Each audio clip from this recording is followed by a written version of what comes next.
Hello friends, welcome to Shada's vlogs. ఈరోజు మనం Andhra special చంద్రకాంతులు ఎలా ప్రిపేర్ చేయాలో చూద్దాం. ముందుగా పెసరపప్పును బాగా కడిగి ఒక గంట పాటు నానబెట్టండి. తర్వాత మెత్తగా రుబ్బుకోండి. ఇప్పుడు ఒక మందపాటి గిన్నెలో పంచదార వేసి బాగా కలపండి. ఆ తర్వాత రుబ్బిన పెసరపప్పు మిశ్రమాన్ని కొద్ది కొద్దిగా జత చేస్తూ ఉండలు పడకుండా నిరంతరం కలుపుతూ ఉండండి. అందులో కొబ్బరి తురుము, యాలకుల పొడి మరియు జీడిపప్పు పీసెస్ వేసి బాగా కలపండి.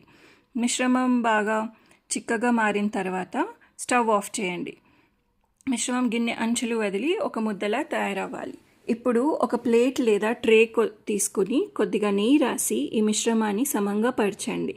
పూర్తిగా చల్లారిన తర్వాత మీకు నచ్చిన ఆకారాల్లో, యూజువల్లీ డైమండ్ షేప్లో కట్ చేయండి. ఇప్పుడు ఒక కడాయిలో నూనె వేడి చేయండి. మీడియం ఫ్లేమ్లో నూనె కాగాలి. అందులో కట్ చేసిన ముక్కలను ఒక్కోసారి వేసి గోల్డెన్ బ్రౌన్ వచ్చే వరకు వేయించండి.